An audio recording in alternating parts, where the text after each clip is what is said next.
எல்லாருக்கும் வணக்கம். இந்த ஒரு பிரத்யேகமான ஆழமான அலசலுக்கு உங்க எல்லாரையும் வரவேற்கிறேன். இன்னைக்கு நாம ஒரு மிக முக்கியமான விஷயத்த பத்தி பேச போறோம். ஆமா, நிச்சயமா. இன்னைக்கு நாம எடுத்திருக்க குறிப்புகள் ரொம்பவே சுவாரஸ்யமானது. கண்டிப்பா. அதாவது பொதுவா உங்க உடம்புல ஒரு அடிபடுது இல்ல ஒரு எலும்பு முறிவு ஏற்படுது அப்படின்னா நீங்க உடனே என்ன பண்ணுவீங்க? ஒரு எக்ஸ்ரே எடுத்து பாப்பீங்க இல்லையா?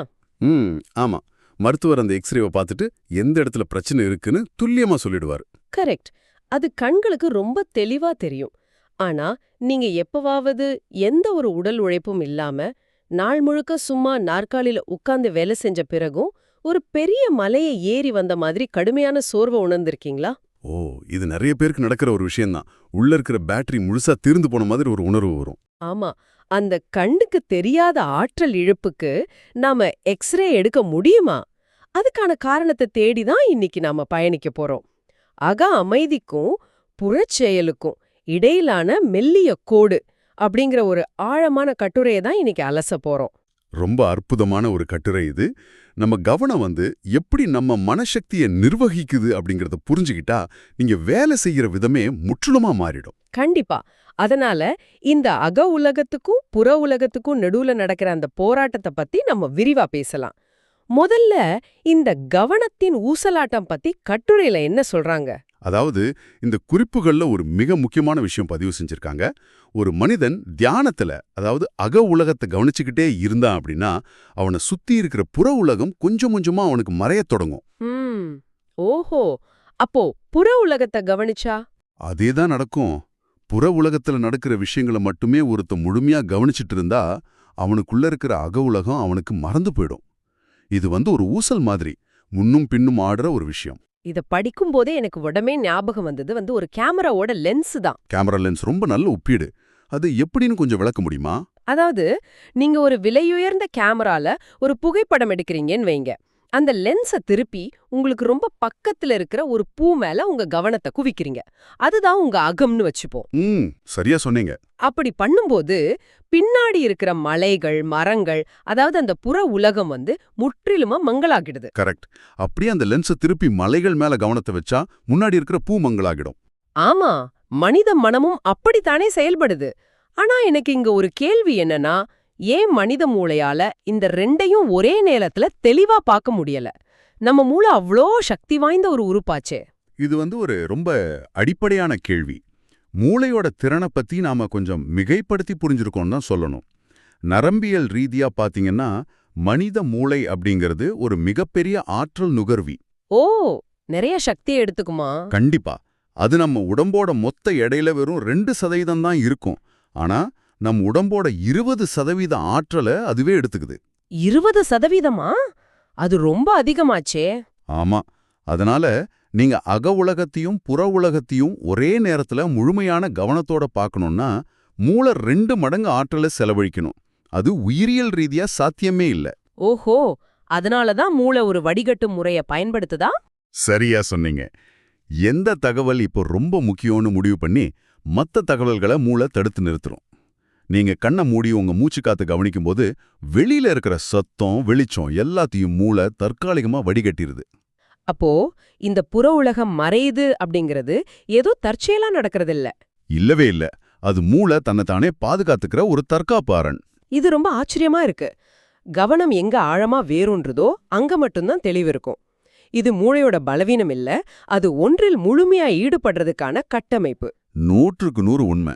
இதை தொடர்ந்து இந்த குறிப்புகள்ல கவனத்தோட திசையை பொறுத்து நம்ம உடம்புல சக்தி எப்படி மாறுதுன்னு ஒரு விஷயம் சொல்லியிருக்காங்க. ஆமா, அந்த இடம் என்னையும் ரொம்ப சிந்திக்க வச்சது. அதாவது அகத்தை கவனிக்க கவனிக்க மனசக்தி இருப்பாற்றலா அல்லது சேமிப்பா மாறும்னு சொல்றாங்க. ஆமா, இருப்பாற்றல்னா பொட்டென்ஷியல் எனர்ஜி. அதே மாதிரி புறத்தை கவனிக்க கவனிக்க அந்த சக்தி செயலாற்றலா, அதாவது கைனெட்டிக் எனர்ஜியா செலவா மாறும்னு இந்த கட்டுரை கூறுது. கரெக்ட். இது ரொம்ப நுட்பமான ஒரு பார்வை. இது எனக்கு எப்படி புரியுதுன்னா, நம்ம கையில இருக்கிற ஸ்மார்ட் போனை சார்ஜர்ல போடுற மாதிரி அமைதியா இருக்கிறத பேட்டரிய சேமிக்குது. வெளிய வேலை செய்யறது அந்த போன்ல ஒரு பெரிய வீடியோ கேம் விளையாடுற மாதிரி அது பேட்டரிய வேகமா செலவழிக்குது. ஸ்மார்ட் போன் ஒப்பிட நல்லா இருக்கு. ஆனா ஆற்றல் சேமிப்பை பத்தி புரிஞ்சுக்க நாம இயற்பியல்ல இருக்கிற ஒரு தத்துவத்தை எடுத்துக்கலாம். ஒரு பெரிய அணையை கற்பனை பண்ணி பாருங்க. அணைக்கட்டு, சரி. அந்த அணையில நீர் தேக்கி வைக்கப்படுது. அப்படி தேக்கி வைக்கப்படுற நீர் எந்த வேலையும் செய்யறதில்ல. ஆனா அதுக்குள்ள ஒரு பிரம்மாண்டமான ஆற்றல் அடங்கியிருக்கு. அதைத்தான் நாம இருப்பாற்றல்னு சொல்றோம். ஓ, அமைதியா இருக்கிறப்போ சக்தி சேமிக்கப்படுது. ஆமா, உங்க கவனத்தை நீங்க அகத்தின் பக்கம் திருப்பும்போது தேவையற்ற சிந்தனைகள் குறைஞ்சி மூளையோட அலைகள் மெதுவாகுது. இப்போ நீங்க அந்த அணைக்குள்ள நீரை சேமிக்கிறீங்க. அப்போ செயலாற்றல் அப்படிங்கிறது அந்த அணையோட மதுகுகளை திறந்து நீரை வெளியேற்றும் போது அது பாஞ்சு போய் மின்சாரத்தை உருவாக்குது இல்லையா? அதுதான் செயலாற்றல். புற உலகத்துல நீங்க ஒரு வேலை செய்யும்போது சேமிக்கப்பட்ட அந்த ஆற்றல் செலவாகுது. இங்க எனக்கு ஒரு சின்ன சந்தேகம் வருது. நாம எப்பவுமே அகத்தையே கவனிச்சுட்டு சார்ஜ் பண்ணிட்டே இருந்தா இந்த வாழ்க்கையை எப்படி வாழ்றது? கரெக்டான கேள்வி. எப்பவுமே சார்ஜ் பண்ணா எந்த வேலையும் செய்ய முடியாதே. அதே சமயம் எப்பவுமே புறச்செயல்கள்ல, அதாவது கேம் விளையாடிட்டே இருந்தா பேட்டரி முழுசா தீர்ந்து போயிடுமே. இது முரண்பாடு இல்ல, இதுதான் இயற்கையோட விதி. நீங்க எப்படி செயல்படுறீங்க அப்படிங்கிற யதார்த்தத்தை தான் இது காட்டுது.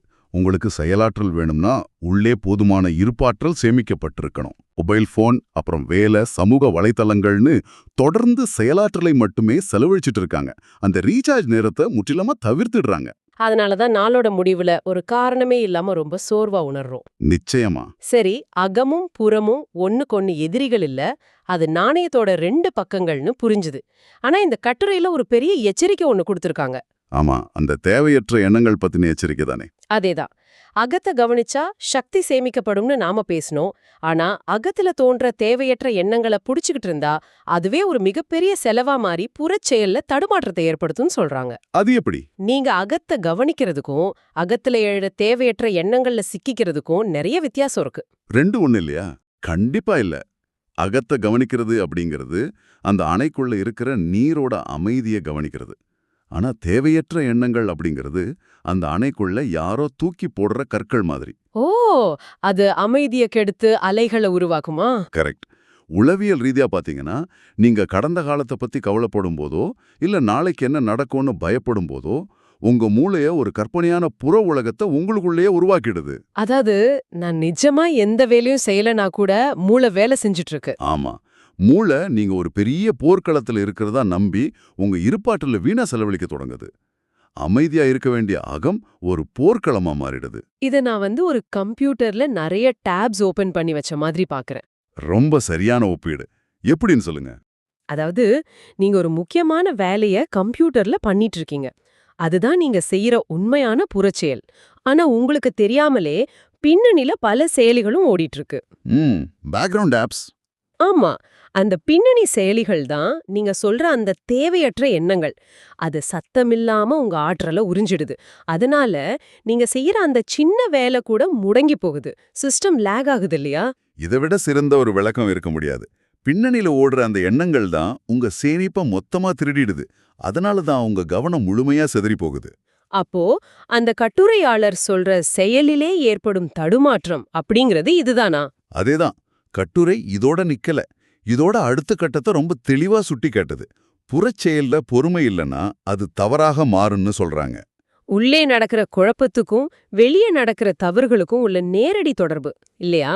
அம்மா, உள்ள அவங்களுக்கு குழப்பம் நடக்குது, ஆற்றல் வீணாகுது. இதனால வெளியே செய்யற வேலையை எப்படியாவது சீக்கிரம் முடிக்கணும்னு ஒரு அவசரம் வருது. பொறுமை இல்லாத எந்த செயலும் தவறுகள்ல தான் முடியும். இது பலருக்கும் ஒரு புது திறப்பா இருக்கும்னு நினைக்கிறேன். நான் ஏன் அடிக்கடி எரிச்சல் அடையறேன், ஏன் வேலையில தப்பு வருதுன்னு யோசிக்கிறேன் யாருக்கும் இதுல தான் விடை இருக்கு. கண்டிப்பா. உங்க அக உலகம் அமைதியா இல்லைன்னா உங்களால எந்த ஒரு புறச்செயலையும் சரியா செய்ய முடியாது. ஆனா இதையெல்லாம் தாண்டி இந்த குறிப்புகளோட இறுதி பகுதி ஒரு மிகப்பெரிய கேள்வியோட முடியுது. ரொம்ப சவாலான கேள்வி அது. ஆமா, அந்த மெல்லிய கோடு பத்தின கேள்வி. அதுதான். ஒரே சமயத்துல அகத்தையும் புறத்தையும் ஒரு சேர கவனிக்க முடியுமா? அகத்தையும் புறத்தையும் பிரிக்கும் அந்த மெல்லிய கோடு எது? இந்த கேள்விகள் ஒரு விடைய தராம நம்மள சிந்திக்க வைக்குது. இந்த கேள்விகள் பல நூற்றாண்டுகளா அறிவியலாளர்களையும் தத்துவவாதிகளையும் சிந்திக்க வச்ச ஒரு விஷயம். மூளையால ரெண்டையும் ஒரே நேரத்துல கவனிக்க முடியாதுன்னு நாம முதல்லயே பார்த்தோம். ஆமா, அறிவியல் ரீதியா அது சாத்தியமே இல்லைன்னு நாம கேமரா லென்ஸ் உதாரணத்துல பார்த்தோமே. கரெக்ட். அப்போ இந்த கேள்விக்கு என்ன அர்த்தம்னு நாம ஆராயணும். எனக்கு என்ன தோணுதுன்னா, ஒருவேளை இது மல்டி டாஸ்கிங் மாதிரி அதிவேகமா நம்ம கவனம் முன்னும் பின்னும் தாவறது குறிக்குதா? அதிவேகமா தாவறதுன்னு எப்படி? அதாவது ஒரு செகண்ட் ஏன் மூச்சு காத்த கவனிக்கிறது, அடுத்த செகண்ட் ஏன் கம்ப்யூட்டர் ஸ்கிரீனை பாக்குறது, இப்படி ரொம்ப வேகமா மாத்திட்டே இருக்கிறதா? நரம்பியல் ரீதியா பாத்தீங்கன்னா பல வேலைகளை ஒரே நேரத்துல செய்யறது அப்படிங்கறது ஒரு மாய. மூளை எப்பவுமே ஒரு வேலையிலிருந்து இன்னொரு வேலைக்கு தாவுது. அது மூளைக்கு ரொம்ப கடினமானது. ஓ, அப்ப அது சக்தியை சீக்கிரம் உறிஞ்சிடுமா? ஆமா. அதனால அகத்தையும் புறத்தையும் ஒரே நேரத்துல கவனிக்கிறது அப்படிங்கிறது அந்த அதிவேக தாவுதலை குறிக்கல. அந்த மெல்லிய கோடு அப்படிங்கிறது ஒரு தடுப்புச் சுவர் இல்ல. அது ஒரு ஒருங்கிணைந்த நிலை. ஒருங்கிணைந்த நிலைனா? நீங்க சில சிறந்த விளையாட்டு வீரர்களையோ இல்ல இசைக்கலைஞர்களையோ பார்த்திருக்கலாம். அவங்க அந்த குறிப்பிட்ட விளையாட்டுல முழுமையா லயித்திருப்பாங்க. ஆமா, அந்த ஃப்ளோ ஸ்டேட் அப்படின்னு சொல்லுவாங்களே. சரியா சொன்னீங்க. அவங்க முழுமையா புறச்செயல்ல ஈடுபட்டிருப்பாங்க. ஆனா அதே சமயம் அவங்களுக்குள்ள எந்த ஒரு எண்ண சிதறலும் இருக்காது. கடந்த கால கவலையோ எதிர்கால பயமோ இருக்காது. ஓஹோ, வெளிய உச்சக்கட்ட செயல், உள்ள உச்சக்கட்ட அமைதி. ஆமா, அவங்க செய்யற செயலும் உள்ள இருக்கிற அமைதியும் இணையற ஒரு புள்ளி இருக்கு. அந்த புள்ளி தான் இந்த மெல்லிய கோடு. அங்க அகமும் புறமும் தனித்தனியா இல்ல, ரெண்டும் ஒன்னாயிடுது. செயலும் அமைதியும் இணையற புள்ளி. இத கேக்குறப்ப ரொம்ப ஆச்சரியமா இருக்கு. தேவையற்ற எண்ணங்கள் இல்லாத அந்த நிலைதான் அக அமைதி. ஆமா. அந்த அமைதியோட நாம செய்யற செயல் முழுமையான கவனத்தை பெறுது. அப்போ அந்த மெல்லிய கோடு அப்படிங்கிறது நாம பிரிஞ்சு நிக்க வேண்டிய இடம் இல்ல, முழுமையா ஒன்றிணைய வேண்டிய இடம். 100க்கு 100 உண்மை. சரி, நாம இப்போ நிறைய விஷயங்களை ரொம்ப விரிவா அலசியிருக்கோம். இத சுருக்கமா சொல்லணும்னா, உங்க கவனம் எங்க போகுதோ அங்க உங்க சக்தி போகுது. கரெக்ட். அகத்தை கவனிக்கும்போது எண்ணங்கள் இல்லாம இருக்கும்போது ஆற்றல் சேமிக்கப்படுது. ஆமா, அதே ஆற்றல் புறத்தை கவனிக்கும்போது செயலாக மாறுது. ஆனா தேவையற்ற எண்ணங்கள்ல மாட்டிக்கிட்டா சக்தி வீணாகி செயல்ல தடுமாற்றம் வருது. அது தப்பு பண்ண தூண்டுது. சரியா தொகுத்து சொல்லிட்டீங்க. இருப்பாற்றலுக்கும் செயலாற்றலுக்கும் இடையிலான இந்த இயக்கவியலை புரிஞ்சுக்கிட்டா வாழ்க்கை ரொம்ப தெளிவா இருக்கும். கண்டிப்பா. இத கேட்டுட்டு இருக்கிற நீங்க இத உங்க வாழ்க்கையில எப்படி பயன்படுத்தலாம்? நாளைக்கு நீங்க உங்க அலுவலகத்திலயோ இல்ல வீட்லயோ கடுமையான சோர்வா உணர்ந்தா ஒரு நிமிஷம் வேலையை நிறுத்திட்டு உங்களையே கேட்டுக்கோங்க. என்னன்னு கேட்கணும். எனது சக்தி இப்போ அமைதியா சேமிக்கப்படுதா இல்ல பின்னாடில ஓடுற ஏதோ ஒரு தேவையற்ற எண்ணத்தால வீணாக செலவாகிட்டு இருக்கா அப்படின்னு கேளுங்க. இந்த ஒரு கேள்வி உங்க கவனத்தை திரும்ப உங்க கட்டுப்பாட்டுக்கு கொண்டு வரும். ஒவ்வொருத்தரும் தினமும் கேட்க வேண்டிய முக்கியமான கேள்வி இது. சரி, நாம விடைபெறதுக்கு முன்னாடி உங்களுக்கான ஒரு இறுதி சிந்தனைய விட்டுட்டு போறோம். சொல்லுங்க. அந்த மெல்லிய கோடு அப்படிங்கிறது அகத்தையும் புறத்தையும் பிரிக்கிற கல்சுவர் இல்ல, அது ஒரு பாலம் அப்படின்னு கற்பனை செஞ்சுக்கோங்க. ரொம்ப அழகான ஒரு சிந்தனை. அடுத்த முறை நீங்க ஒரு தீவிரமான வேலையில இருக்கும்போது ஒரு செகண்ட் கூட அந்த வேலையை நிறுத்தாம முழுமையா அதுல ஈடுபட்டுக்கிட்டே உங்களுக்குள்ள இருக்கிற அந்த உள் அமைதியையோ இல்ல மூச்சுக்காத்தையோ லேசா உணர முடியுதான்னு பாருங்க. தேவையற்ற எண்ணங்கள் இல்லாம செயலும் அமைதியும் கைகோர்க்கிற அந்த புள்ளிய தொட முடியுதான் பார்க்கணும். ஆமா, அந்த அனுபவத்திலேயே அந்த மெல்லிய கோடு எது அப்படிங்கிற விடை உங்களுக்கு கிடைக்கலாம். எக்ஸ்ரே இருக்க முடியாத உங்க மனசக்தியை அளக்குற வித்தை உங்களுக்கு கை வரலாம். நிச்சயமா. அந்த பாலத்தை கண்டுபிடிக்கிற பயணம் ரொம்ப சுவாரஸ்யமா இருக்கட்டும். ஆமா, நாம மீண்டும் ஒரு சிந்தனையை தூண்டும் குறிப்புகளோட சந்திப்போம். அதுவரை உங்க கவனமும் சக்தியும் உங்க வசமே இருக்கட்டும். நன்றி.